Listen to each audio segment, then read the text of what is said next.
Sa paglabas ng warrant of arrest ni Pastor Apollo Kibuloy ng US Department of Justice at napipintong pag-aresto sa Senado ay inanunsyo ng SMNI social media na si Tatay Digong ang bagong administrator ng mga ari-arian ni Pastor Kibuloy.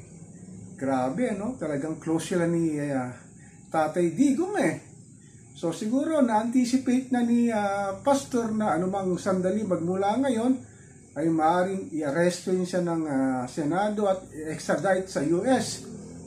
Bali meron ng mga ngasiwa ng kanyang mga ari-arian, negosyo at mga iba pang mga properties ni Pastor.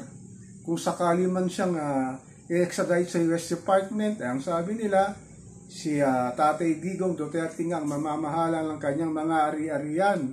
Pero hindi naman sinabi kung siya rin ang bagong spiritual leader ng Kingdom of Jesus Christ. Pero sabi ng mga netizens, siya na ba ang bagong appointed son ni Apollo? Grabe talaga ang nangyayari ngayon dito sa kaso ni Apollo, no?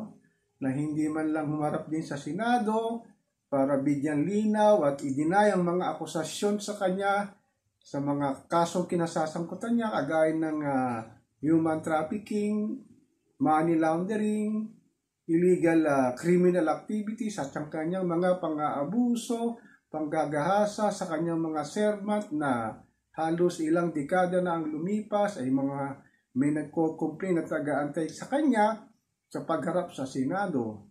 Ngunit to si Senador Robin Padilla talagang pinupush niya na hindi i-contempt daw, arrestuin si Pastor dahil nga daw nag-file ng Department of Justice na kasuhan na si Kibuloy at hindi na raw maaring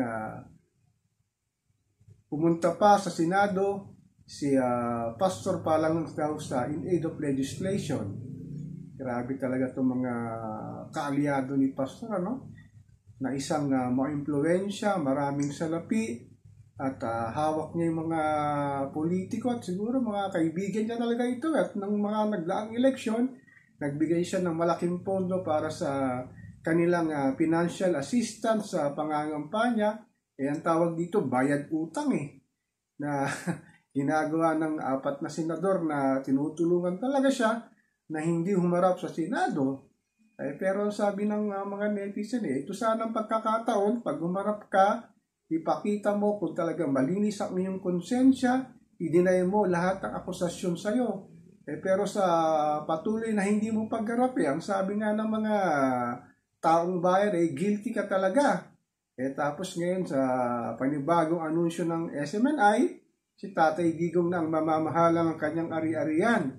Siguro nga talaga nalalaman niya na lumilit ng kanyang mundo na anytime from now, pwede na siyang arestuin sa Senado at tapos pagka na-aresto na siya, ikukulong siya na tapos i-extradite siya sa US. Kaya lang talaga itong mga inaantay natin kung kailan talaga mahuhuli o arestuin si Kibuloy, kung sakali man lang arestuin siya, haharap pa ba siya sa Senado para ipagtanggol ang kanyang sarili sa mga akusasyon sa kanya ng mga kababayan na kanyang ginahasa. Ito kasing magagaling na abogado katulad ni Ferdinand Topacio, talaga hindi yata pagsasalita, pagsisiputin si Apollo Kibuloy sa Senado. So ako po si Papa Ken, ako po patuloy na magmimiro na magmamatya kung saan ahantong tong kaso ni Apollo Kibuloy.